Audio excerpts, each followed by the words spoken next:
Amados irmãos, boa noite.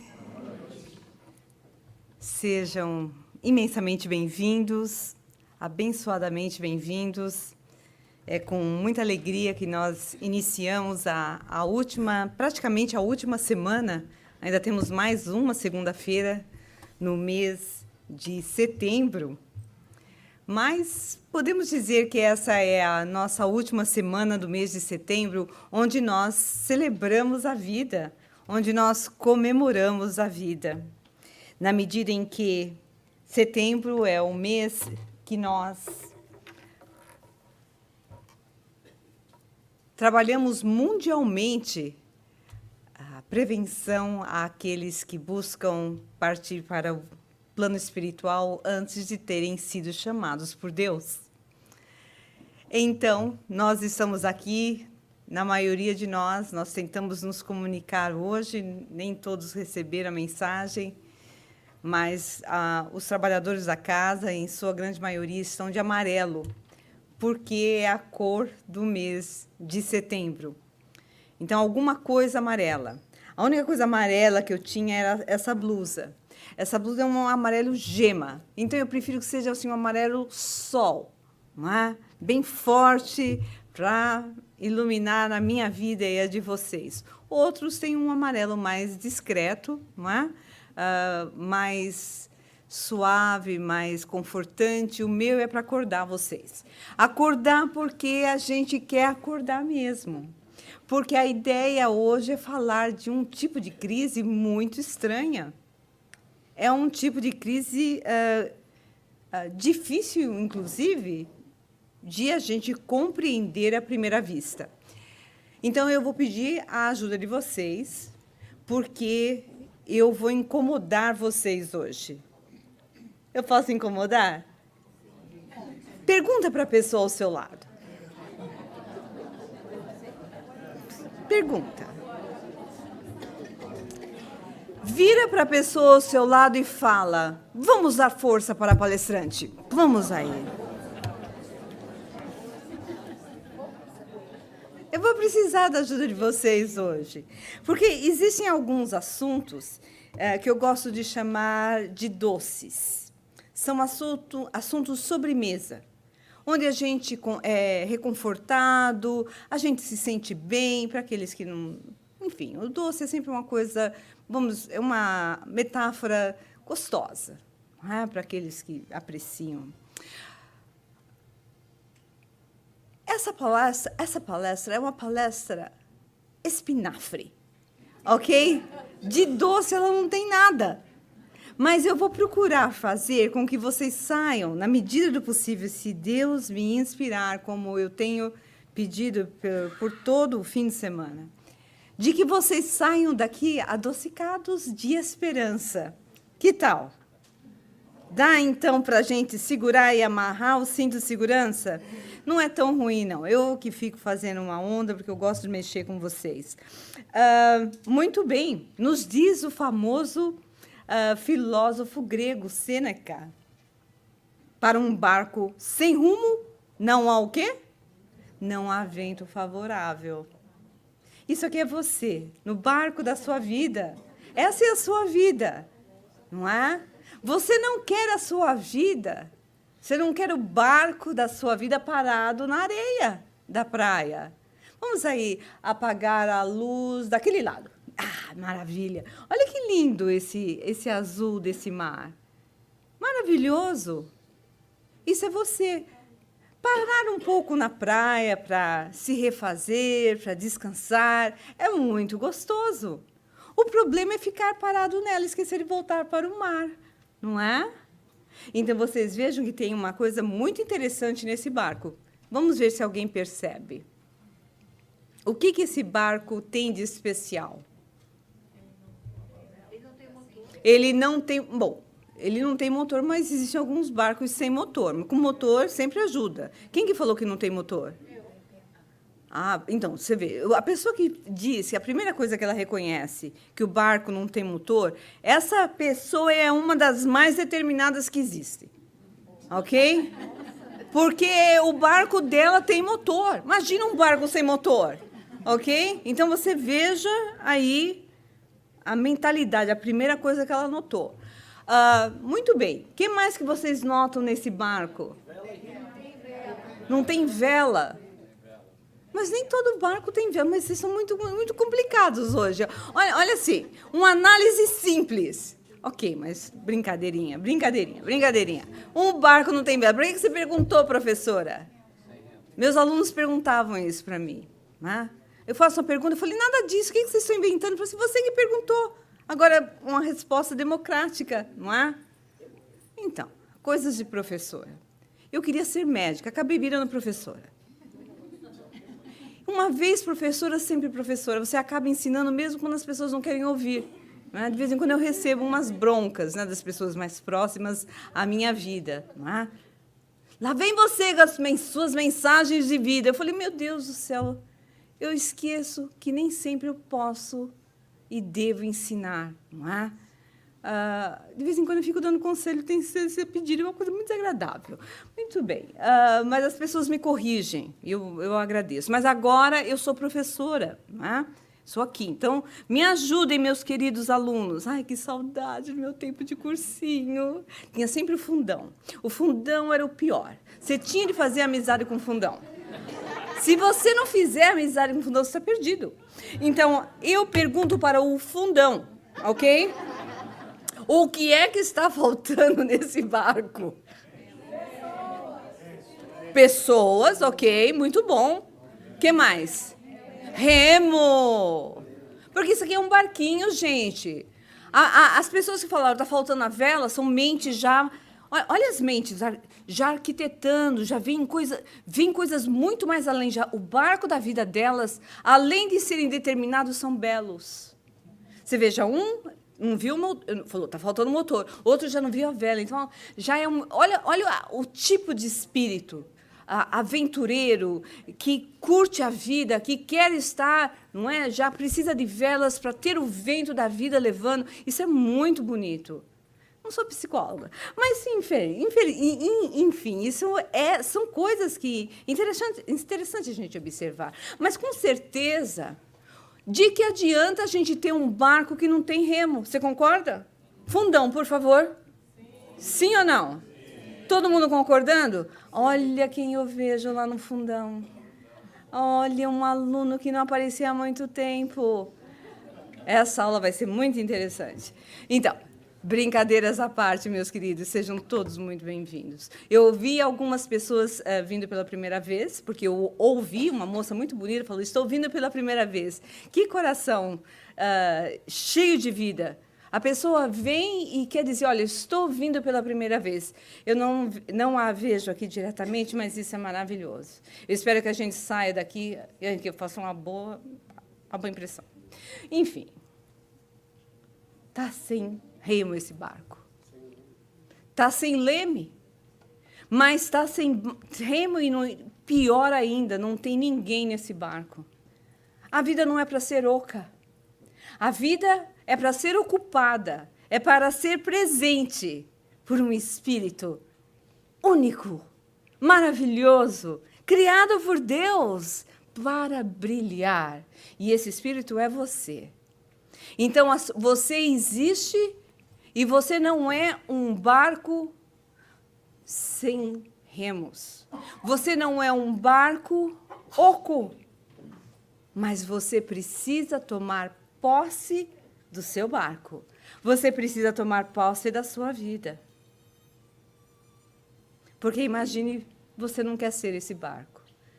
Desperdiçando a beleza da vida, a beleza do que está à sua volta, e você, não estacionado para se refazer e descansar, mas estacionado porque não tem rumo, porque não consegue encontrar o seu propósito de vida, não consegue encontrar direção, está perdido. E pior do que perdido, porque normalmente a pessoa perdida, ela busca ajuda. Todo perdido é uma pessoa inteligente. Primeiro, que tem consciência que está perdido. Segundo, que precisa de ajuda. E, normalmente, a pessoa perdida pede direção, a não ser que ele seja um homem. Porque o homem não pede direção, pede informação para a direção. E Deus castigou, porque hoje o GPS é a voz de uma mulher. Graças a Deus. Muito bem. Nós vamos tirar aí, não é? Até o Siri. Hi, Siri, é a voz de uma mulher. Ahá. Muito bem.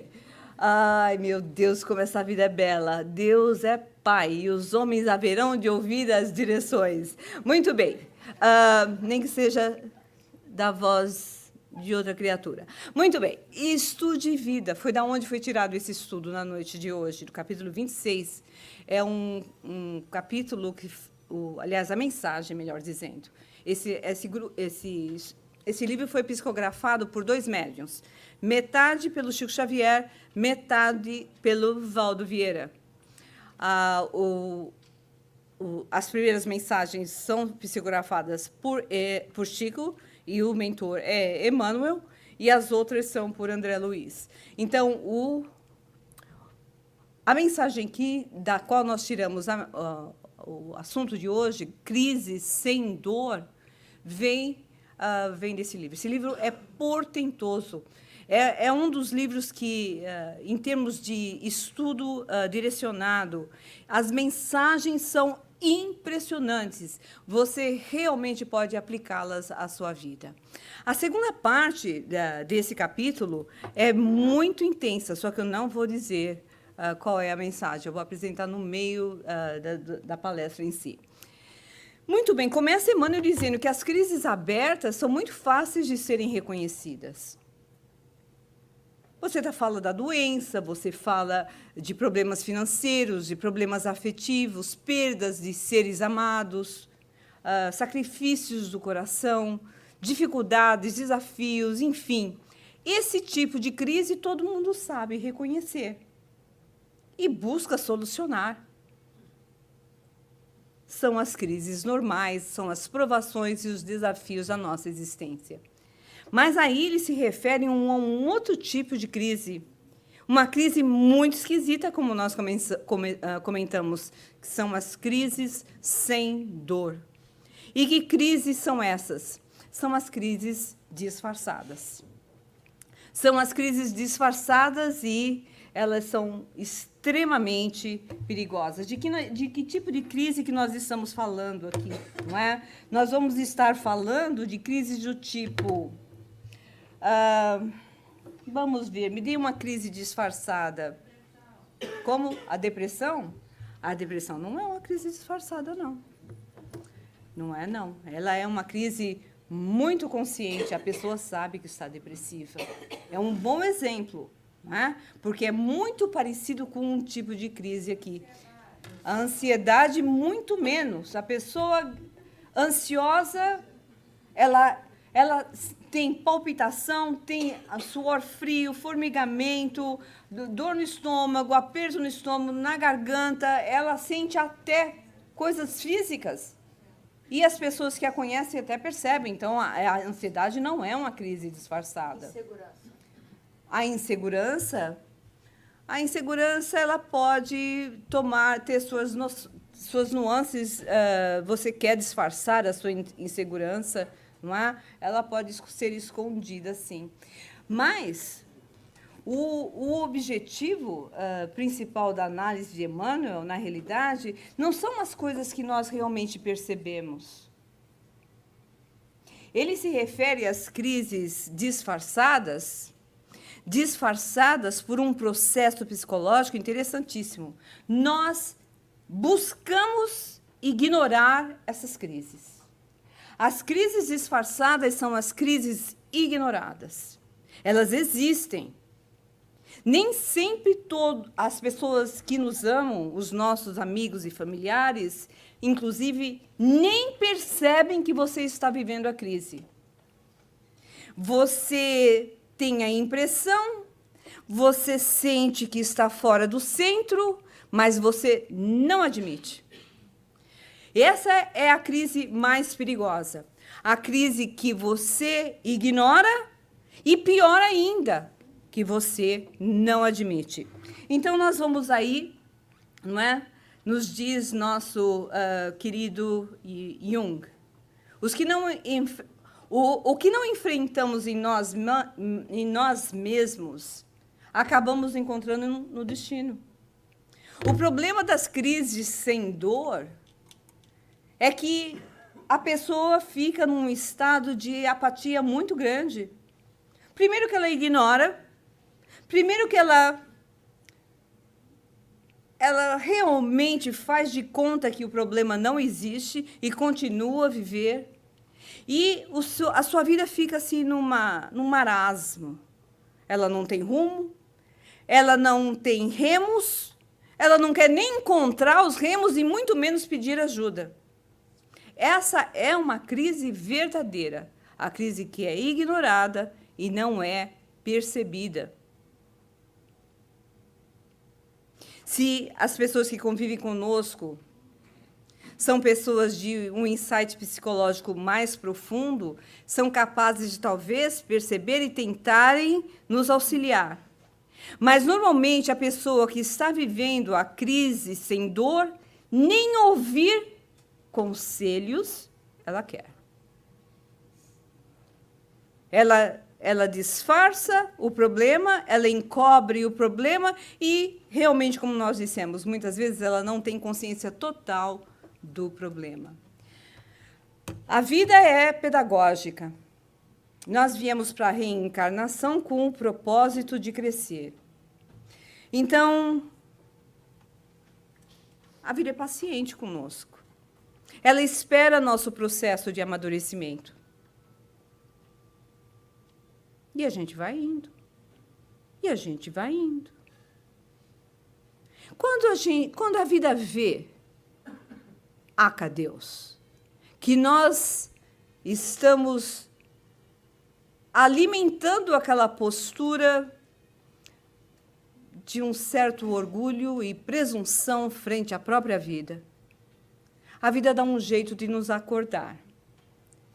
A crise é sem dor, mas nós acabamos sendo despertados pela dor.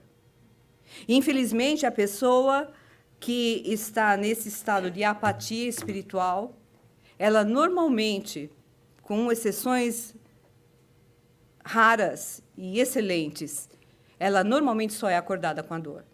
Com crises realmente com dor. Então, a nossa intenção aqui é despertarmos para vermos se nós estamos vivendo uma crise disfarçada. E nós sabermos quais são essas crises para nós podermos auxiliar também as pessoas a que amamos. Mas cuidado na hora de dar conselhos. Nós precisamos ter uma presença de espírito enorme.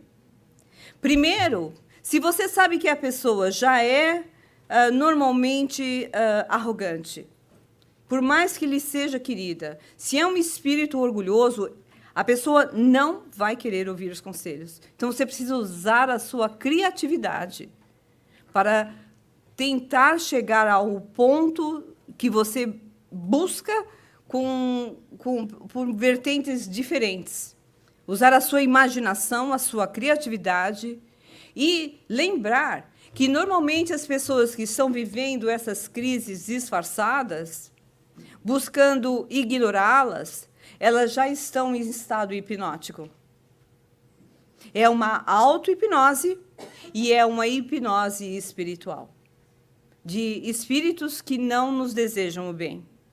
Nossa irmã Sabrina, a semana passada, nos trouxe uma palestra disfarçada, porque se ela chegasse aqui e dissesse para vocês que ela iria falar sobre as obsessões, provavelmente ia ter 3 fileiras de pessoas aqui, não é?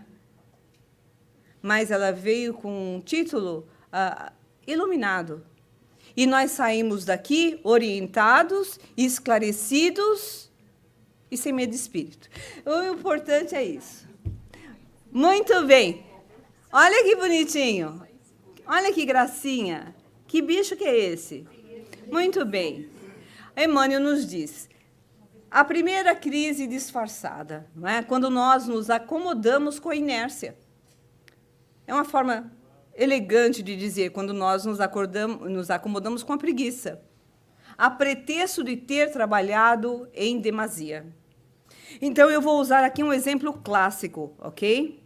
A maioria de vocês não vai ser afetada por esse exemplo, mas eu quero usar o exemplo e vocês extrapolam para outros exemplos pessoais. A pessoa se aposenta. Por que é que ela acha que a aposentadoria profissional é a aposentadoria da vida?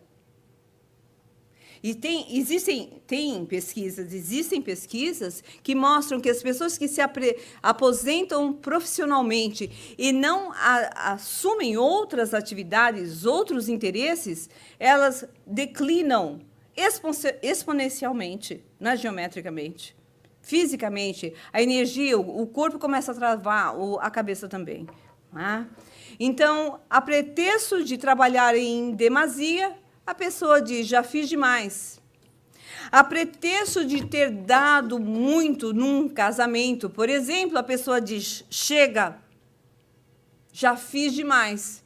E cai na inércia emocional, cai numa atitude de total desvalia, mas continua no casamento e fica aquela vida, né, mórbida.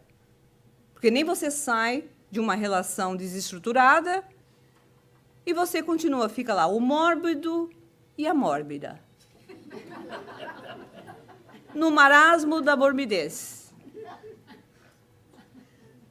Coitado dos morbidinhos. Você fala, qual é a solução? Separar? Nem sempre, às vezes é. A solução é procurar sair da morbidez. Enfim, isso cabe a cada um analisar. Mortos voluntários. Isso aqui é você quando estiver aposentado? Espero que não.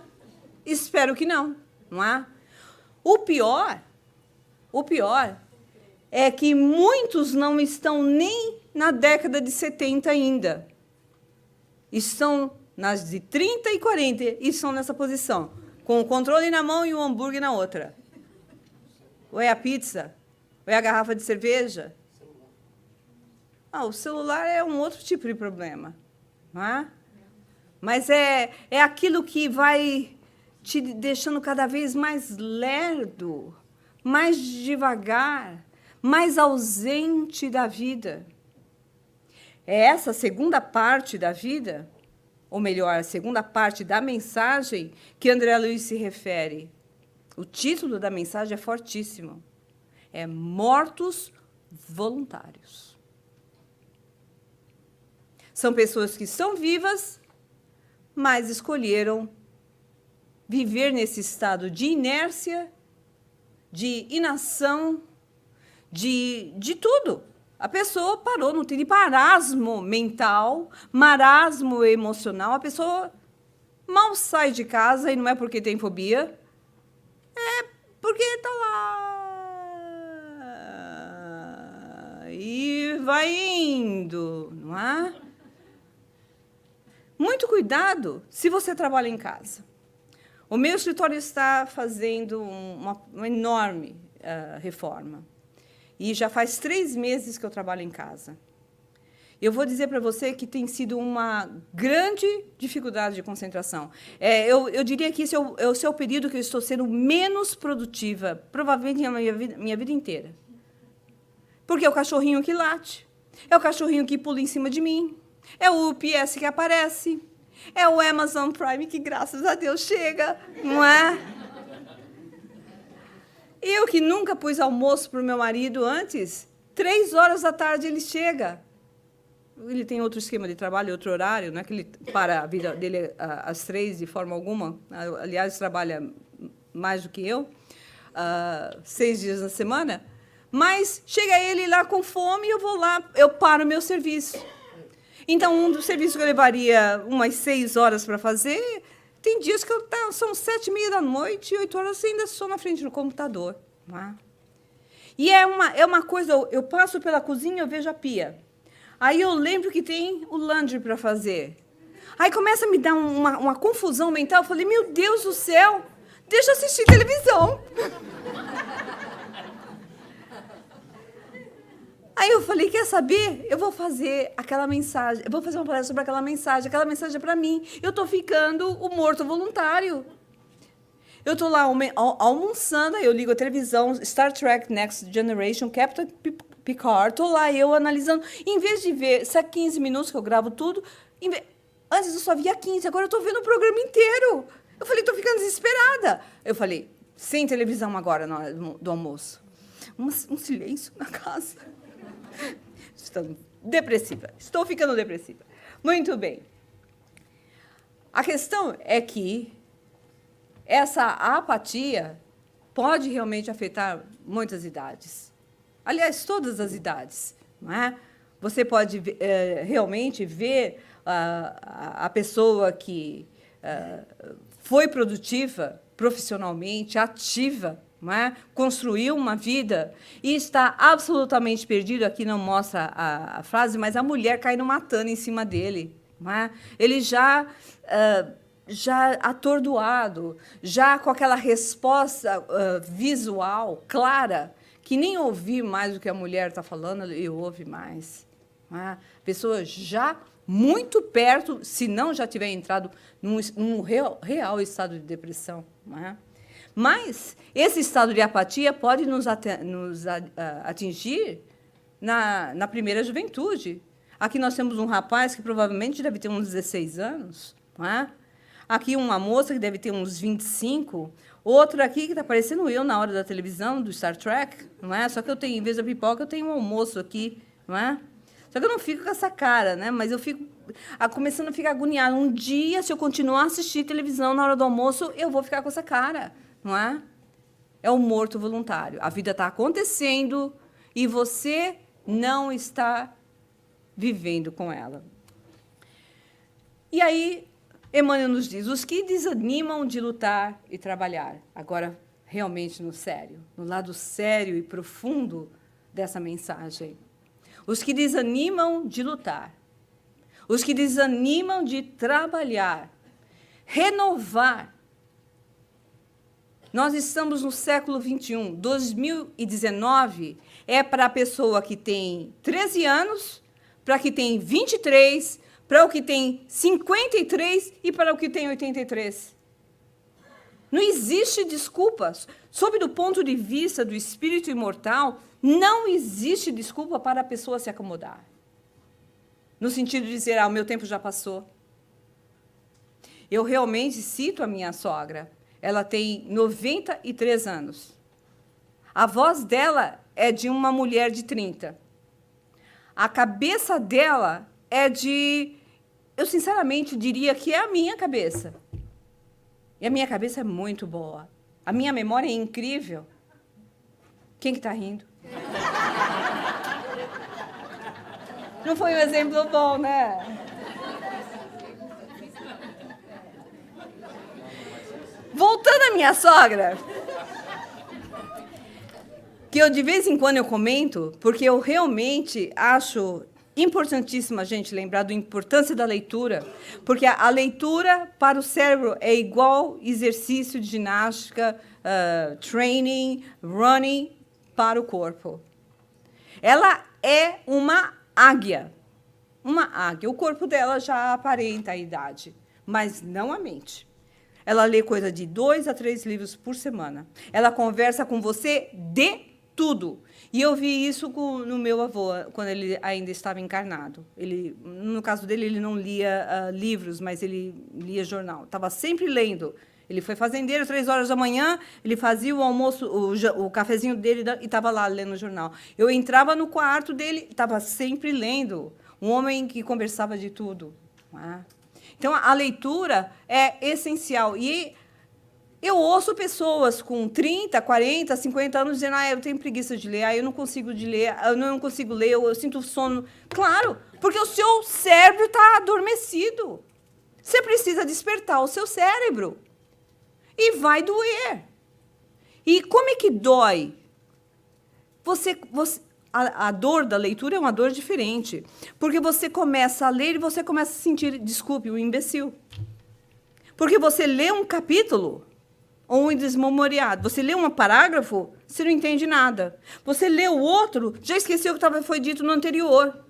Você fala, qual é o meu problema? O seu problema é que você não está acostumado. Você não é nem imbecil, nem desmemoriado, você é plenamente inteligente, mas você não está acostumado a ler. Então, leia a página inteira, saiba sobre o que é o assunto, depois volta. Aquilo que você demorava 15 minutos para ler, você vai ver que você lê em 5 minutos. E comece a ler coisas fáceis e agradáveis, para você começar a desenvolver, porque está provado que as pessoas que leem têm maior sinapses neuronais, há uma network ativa, produtiva, e a pessoa raramente entra em processos de demência senil. Muito bem. Os que desanimam de lutar e trabalhar, renovar e evoluir, são os que verdadeiramente morrem. Que profunda essa frase. Que profunda. Conquanto estejam vivos. Embora estejam vivos, na realidade, eles são mais mortos do que vivos, convertendo-se em múmias de negação. Aí o Emmanuel acaba. Além de te chamar de um morto vivo, ainda te embalsama. Você virou uma múmia de negação. Gente, isso é muito triste. É igual a história de casamento. As pessoas não querem mais casar. E os nossos irmãos homossexuais lutando para ter a possibilidade de casar.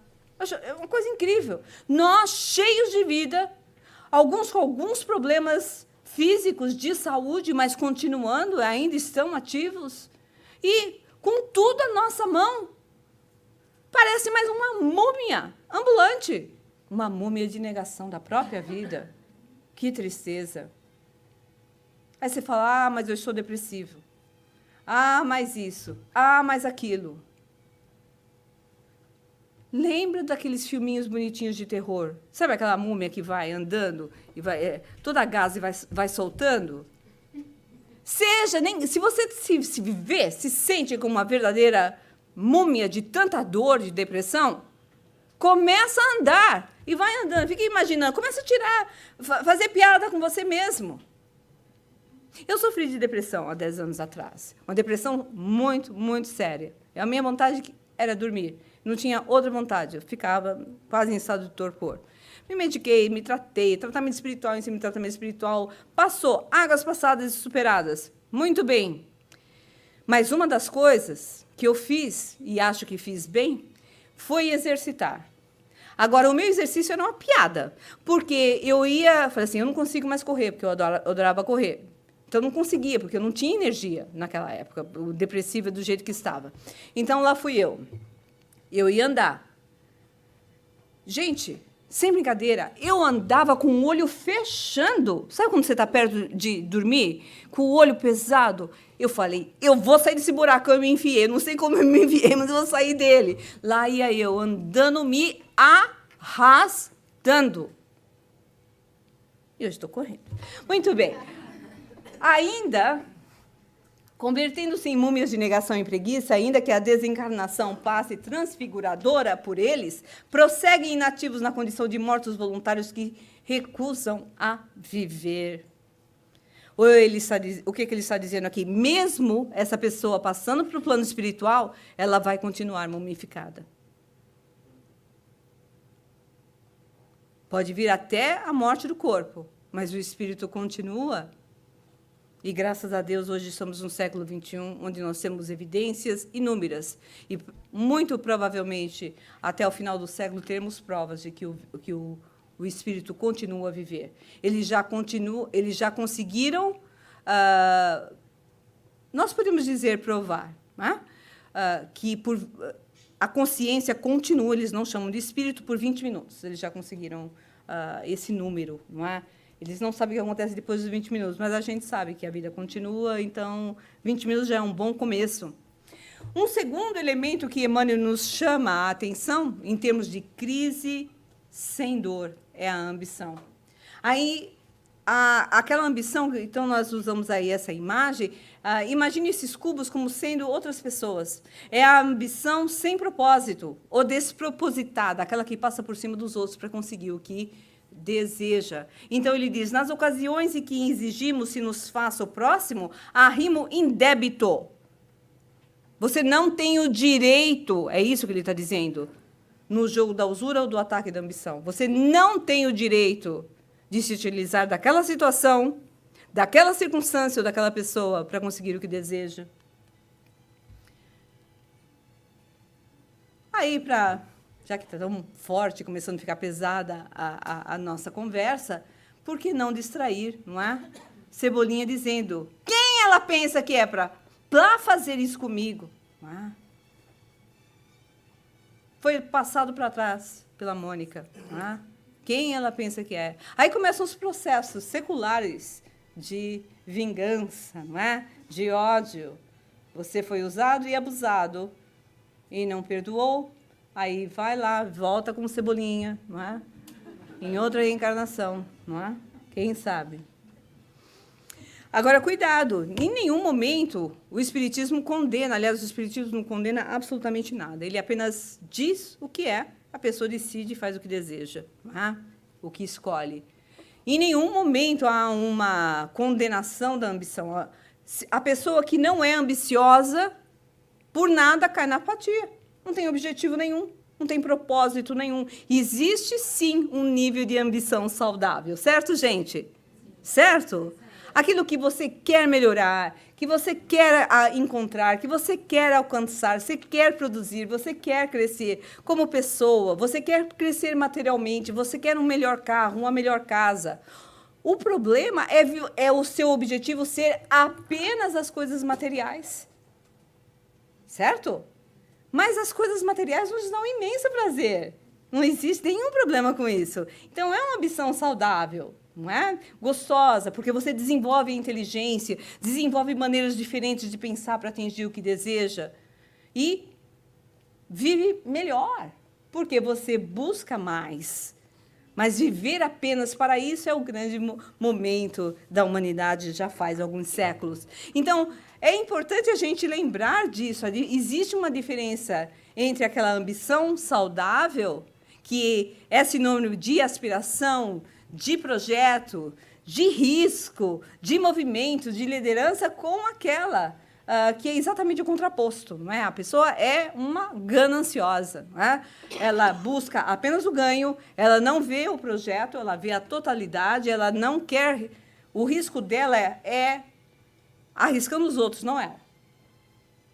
O risco dela é tirando vantagem dos outros. O movimento, normalmente, é vicioso, é inerte, e ela não busca liderar, ela gosta de chefiar. O líder trabalha pelo exemplo, motiva pelo exemplo, pelos seus ideais, inspira pelos seus ideais. O chefe manda. E eu tenho razão, você fica quieto e cala a boca. E a gente faz isso, a gente é chefe em casa, muitas vezes. Então, o filho cresce, a última coisa que ele quer ver é o seu rosto, para não dizer a sua cara. E ele vai morar bem longe. E a gente mora nos Estados Unidos, bem longe do Brasil. Não estou dizendo que nós estamos querendo ficar longe dos nossos pais. Muitos de nós sofremos com isso. Não é? Mas mudar de país bem que ajuda. Não é? Muito bem. Se você tinha uma relação difícil. Muito bem. Pretensa superioridade, qualquer que seja o tempo em que venhamos admitir a nossa pretensa superioridade sobre os demais. É uma outra crise sem dor. Interessante a abordagem, né, gente? Nós vimos a inércia, vimos a ambição e agora vemos a pretensa superioridade. O orgulho, a arrogância. Não é? Sempre que nos julguemos infalíveis, se você acha que você não vai errar, esteja pronto para a primeira queda. A vida, ela é uma artista a nos ensinar essas coisas. Se você se julga infalível, você pode ter certeza, não vai ser dia menos dia que você vai ter uma lição significativa de humildade. A gente só espera que não seja definitiva. Porque para algumas pessoas são. Não tem como mais você virar a coisa a seu favor mais. Então, vai aprendendo enquanto você pode. Sempre que nos julguemos infalíveis, ainda mesmo em desfrutando as mais elevadas posições nas trilhas da humanidade. Não é?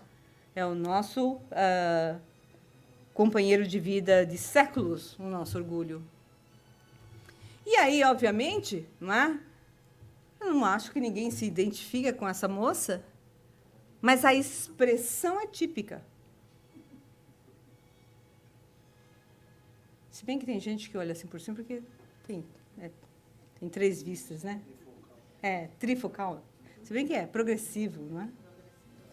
A gente não tem trifocal mais hoje em dia. Não é? Hoje em dia não tem mais, é progressivo. Depende. Então, se você vê alguma pessoa olhando de cima para baixo, às vezes é por causa da lente dos óculos.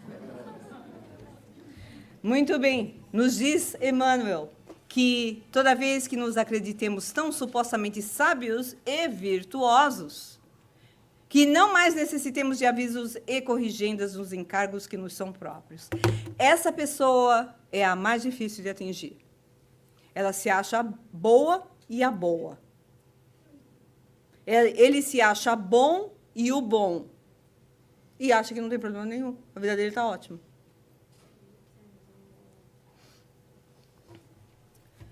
É uma das crises. E aí Emmanuel diz que sejam quais forem os lances da existência em que nos furtemos deliberadamente aos imperativos da autoeducação, quando você decidir se autoeducar, ou de auxílio, ou a favor dos semelhantes também, ou de auxílio aos semelhantes, estamos em conjuntura perigosa da vida espiritual, com a obrigação de nos esforçar-nos intensamente para não cair em mais baixo nível de sentimento e conduta.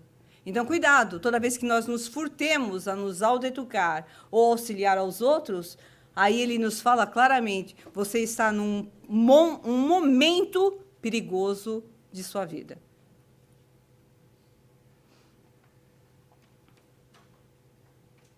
Nós construímos a nossa vida. O nosso futuro começa a ser construído nessa reencarnação. No momento, eu e você estamos ainda vivendo o reflexo das nossas escolhas. Então, às vezes, ainda é duro. Às vezes, ainda está bem difícil. Às vezes, a coisa aperta e aperta feio. Às vezes a gente perde a esperança e as energias morais, as energias emocionais, o foco mental. Às vezes a coisa pega, fica difícil. Mas a vida continua. Ninguém está pagando débitos no sentido de dizer, apenas trocando a palavra débito por pecado, não é? Condenado ao inferno da vida na Terra. Porque a vida de algumas pessoas é muito perto disso. Mas, a partir do momento em que você assume uma atitude diferente perante a vida, os seus problemas realmente não são mais os mesmos. Toda vez que você passe por um problema, mais do que 2 vezes em sua existência, você precisa parar e pensar. Por quê? Porque a vida é uma professora. Ela quer nos ensinar. Você está passando por essa situação porque você está repetindo de ano. Quando é mais suave, você está em recuperação. Mas a maioria de nós repetiu de ano. Aí você precisa passar pela experiência de novo. Com o propósito, com a ideia, Deus sei melhor, vamos dar uma chance de novo para essa criatura aprender a agir diferente, a reagir diferente. Aí vem a experiência e a gente pisa na bola de novo. Desculpem a gíria. A gente cai de novo. Aí a vida, na sua sabedoria, que é divina, nos manda uma segunda experiência. Às vezes troca a pessoa, troca o lugar, troca um pouco as circunstâncias, mas a essência do problema é o mesmo. A essência é a mesma. E você cai de novo.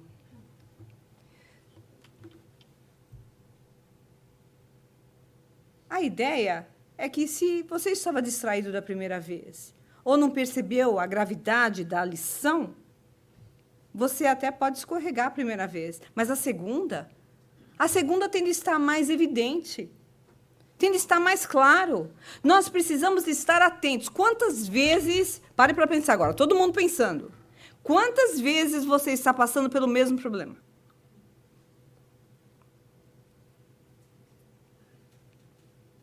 Muitos de nós só mudamos de país, continuamos fazendo as mesmas escolhas nos Estados Unidos da América. Nós temos uma pessoa na nossa família, recentemente, que passou um problema gravíssimo de saúde. A questão de uns 4 anos atrás, ele foi fazer uma cirurgia de menor porte, uma coisa corriqueira mesmo. Só que, antes da cirurgia, mandou-se fazer todos aqueles exames, né? E, quando ele foi passar pelos exames cardíacos, descobriram que ele estava com 95% das artérias coronárias entupidas. Então, você veja o que os mentores fizeram. Deram uma doençazinha piquititica, porque ele não queria saber de médico. Não ia médico. Empurraram ele para dentro do hospital. Ele teve de fazer os exames.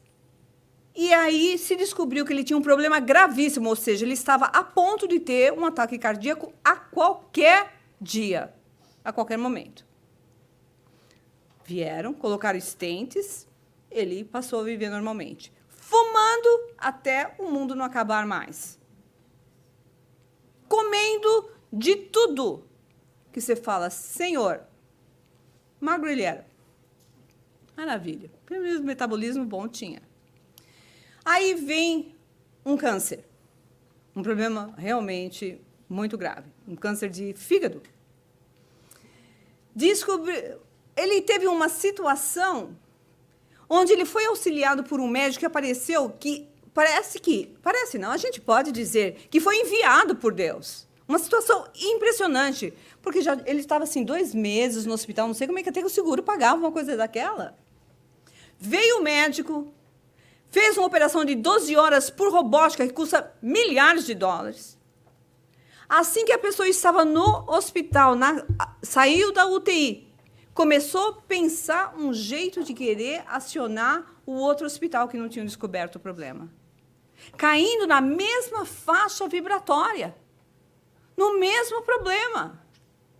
E eu, muito emocionada com aquela situação, preocupada de ele não estar vendo a evidência de estar recebendo uma segunda moratória. Ter literalmente salvo da vida. Falei um pouquinho demais. Ele estava no quarto, depois da minha conversa com ele, no dia seguinte ele foi para o UTI. Fiquei tão apavorada com o que eu falei. Aprendi. Fala demais, Lívia. Quando eu soube que ele estava no UTI no dia seguinte, eu falei, meu Deus do céu, quanto eu ainda tenho para aprender. Dei um choque. Ele sobreviveu. Muito bem. Libertemos-nos dos complexos de avareza e vaidade, intransigência e preguiça, que nos acalentam a insensibilidade, a ponto de não registrarmos a menor manifestação de sofrimento, porquanto, de modo habitual, é através deles que se operam em nós, em torno de nós, os piores desastres do espírito, seja pela fuga do ver ou pela queda na obsessão. Então, para vocês não ficarem muito depressivos, vocês estão depressivos? Tem certeza? Não sei, porque depois que eu mandei essa pessoa da minha família para a UTI, eu fico preocupada com as coisas que eu digo, porque, de repente, eu deixo vocês piores do que entraram. Então, para deixar vocês mais felizes, eu vou fazer vocês rirem um pouquinho, não é? Podem apagarem as luzes, por gentileza.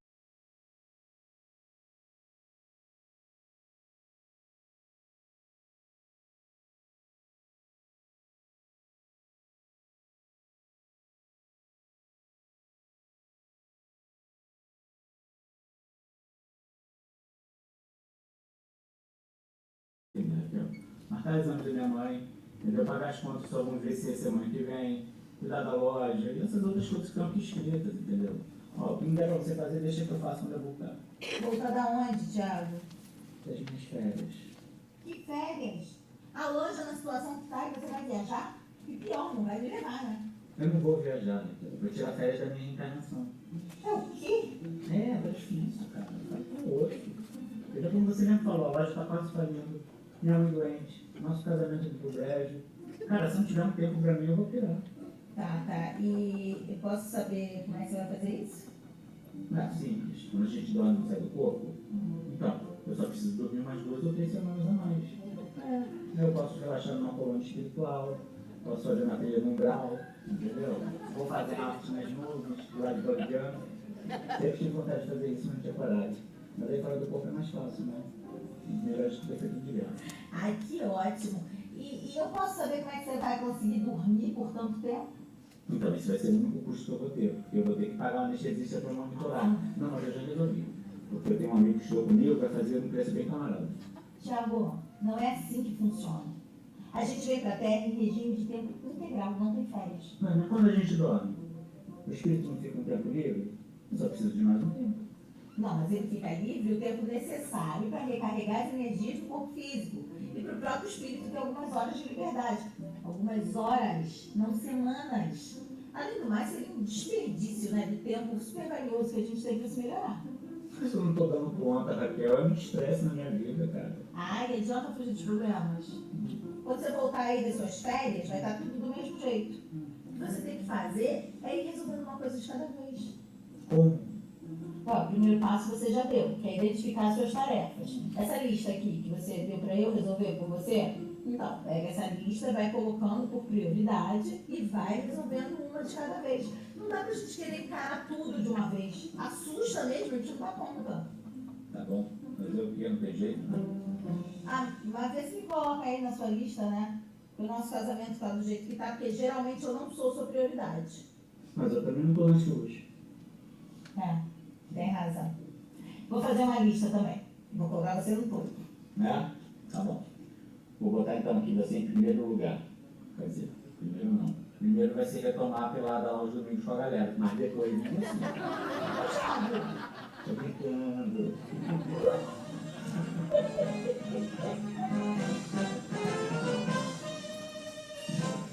A vida tá muito difícil? Tá cansado de tanto estresse? Quer férias das provas e expiações? A Espírito tem o pacote certo pra você. Experimente alguns dias do nosso cruzeiro pelo mar da vida. Autoreflexão, reforma íntima e trabalho, all inclusive. Talvez não seja uma viagem exatamente relaxante, mas é pra quem curte aventura. Mergulhar nas águas profundas de si mesmo e submergir forte para encarar qualquer obstáculo. O preço só paga quem não embarcar. E aí, tá pronto pra essa viagem? Muito bonitinho, né, gente? Deixa eu desligar aqui antes que apareça qualquer coisa inadequada. Muito bem, muito bem. Veja, essa palestra tem muitos slides. Eu vou dividi-la, porque não há como nós... o assunto muda um pouco mais intenso e já está chegando aí a hora de nós nos despedirmos, não é? E uma dos meus objetivos é ser menos prolixa, porque o horário é uma coisa que eu realmente costumo não respeitar muito, porque eu fico muito emocionada, muito entusiasmada. Podem acender as luzes, por gentileza. Então, apenas para terminarmos, né? Vocês aguentam mais 5 minutinhos? Sim. É? 5 minutinhos? Sim. 5, 7? Muito bem, então vamos ver. Jung nos diz, não há despertar de consciências sem dor. As pessoas falam de tudo, chegando aos limites do absurdo, para evitar enfrentar a própria alma. Ninguém se torna iluminado por imaginar figuras de luz, mas sim por tornar consciente a sua escuridão. Então, meus queridos amigos, eu vou pular os slides porque eu quero que a gente saia com uma mensagem uma mensagem de muita esperança. Veja, ninguém aqui está dizendo que nós devamos trabalhar a ponto de não aproveitarmos a vida, de não termos tempo para nós mesmos, de ficarmos na frente da televisão um pouco, no fim de semana, comendo uma pizza, uma pipoca, ou aquelas semanas que você fala, eu quero sentar e me deitar no sofá e não fazer nada, pelo menos por 4 horas seguidas. São momentos de refazimento. Nós não estamos falando nisso, nem disso, não é? Mas o trabalho é uma lei da natureza, e a gente precisa encontrar o equilíbrio, não é? Os mentores nos dizem, devemos entender, essa é uma pergunta que Kardec fez aos mentores, devemos entender por trabalho apenas as ocupações materiais? E eles nos dizem, absolutamente não. O espírito também trabalha. Toda ocupação útil é trabalho. Então, se você está lendo, se você está respondendo um e-mail, está se utilizando de um Instagram, de um Facebook, para mandar uma mensagem de alento, de positivo, ou de postar algo positivo, você está afetando as pessoas. Você está fazendo algo positivo, mesmo em uma coisa tão criticada. O pessoal vive no Instagram. Eu curto, eu adoro as mídias. Mas eu coloquei realmente um alerta, né? O telefone, os novos sistemas, né, te avisam quanto tempo você está na internet. Eu me permito 20 minutos. Porque eu estava vendo que eram 45, 50 minutos, e sem perceber, fica vendo um videozinho aqui, comenta ali, entra não sei aonde. Eu falei, meu Deus, o que é isso? Sem perceber, o meu tempo estava sendo inutilizado no final do dia.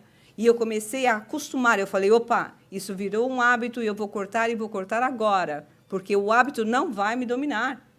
E a gente precisa ter consciência quando as coisas estão começando a se tornar uma rotina não produtiva e construtiva na nossa vida. Então, eu continuo a curtir o Instagram, o Facebook, não sou muito de Twitter, mas eu curto, eu gosto, não é? E vou continuar assistindo meus filmes no meu Apple TV. Mas tudo num tempo que seja equilibrado e dividido com as minhas leituras, com meus estudos, com meus exercícios, as pessoas que eu quero dar atenção. Qual, então, é o limite do trabalho? A gente não quer sair daqui com a ideia de que a mensagem da palestra é que a gente só trabalhe. Certo, gente? Sim ou não? É o equilíbrio.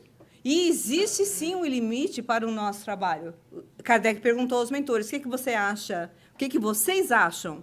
Que os imortais responderam. Qual é o limite do trabalho? Que o corpo nos diz o limite, não é? E os mentores dizem, é o limite das forças, esse é o seu limite. E quantos de nós invade o limite das próprias forças? E é 1h da manhã, é 2h da manhã, você está na frente do computador. A partir de 1h, 2, 3 horas, existe uma população espiritual imensa na Terra. Os espíritos estão à solta. Está todo mundo dormindo, pululando por aí, não é? Fazendo sua viagenzinha astral. E os obsessores também.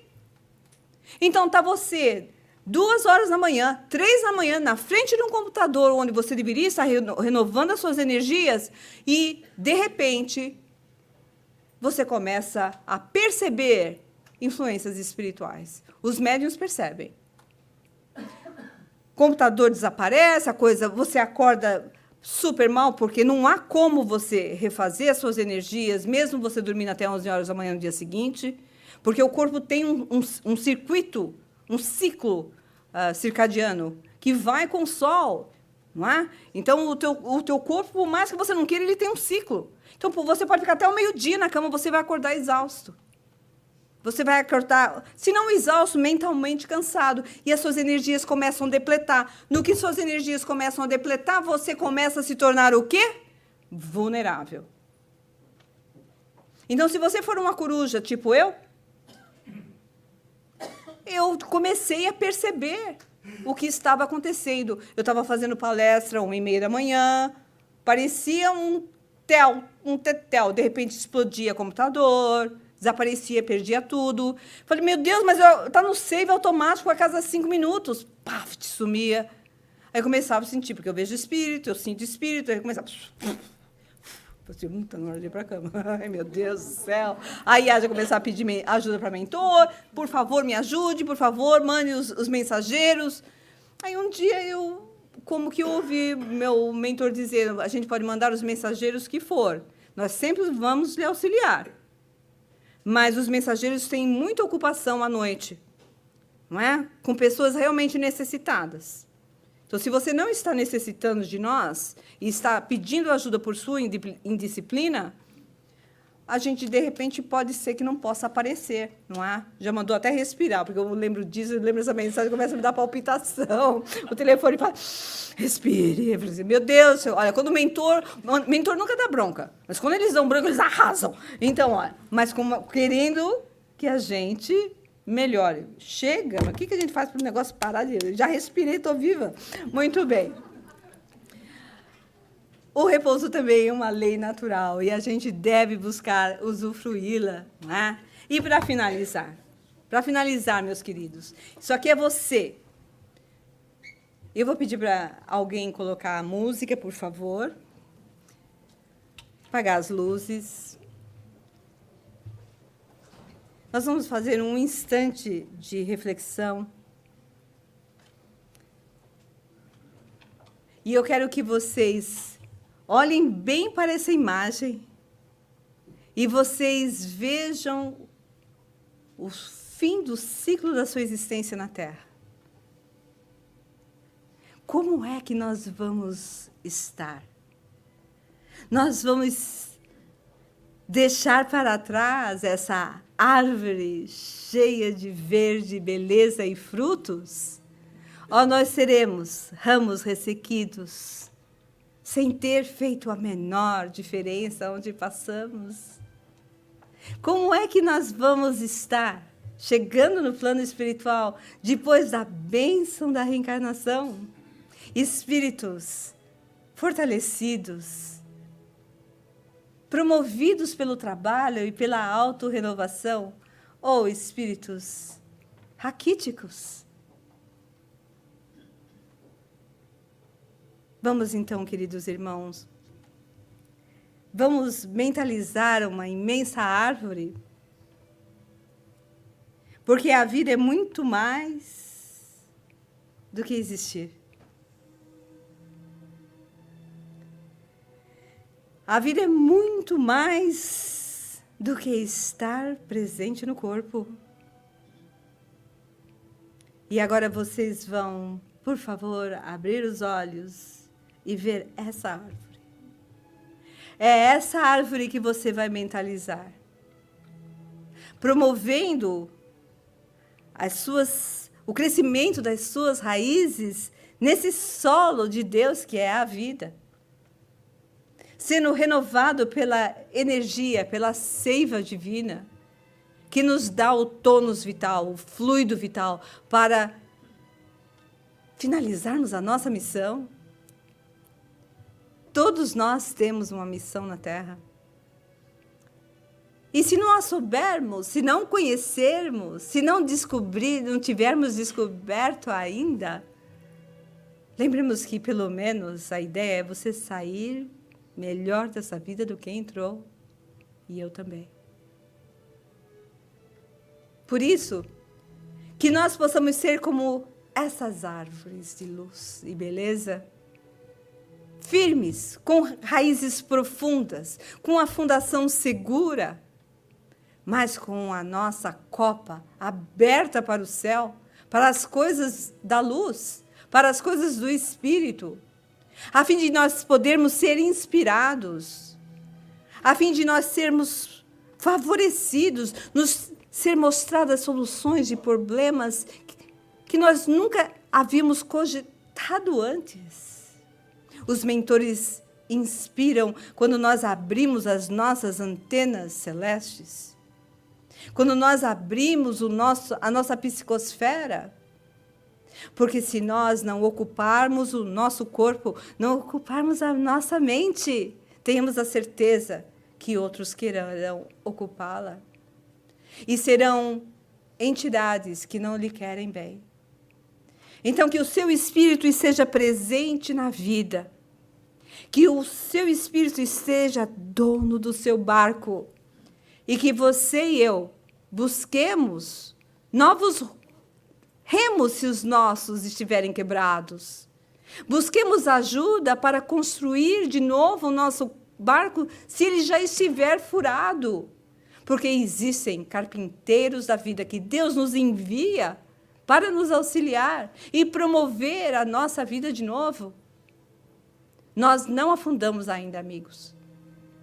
E não precisamos afundar. Nós não precisamos conhecer o fundo do oceano. Nós estamos aqui, muito vivos, e a fim de que nós podermos estar também presentes, precisamos despertar para a oportunidade única dessa reencarnação, porque ela não vem facilmente de novo. Que o Senhor abençoe a cada um de vocês, que Ele lhes favoreça, a cada um em seus projetos, em seus desafios presentes, em seus problemas. Que nós possamos sair daqui com uma seiva espiritual renovada e com forças renovadas, a fim de nós podermos pegar no leme dos barcos da nossa vida de novo. Que o Senhor nos abençoe.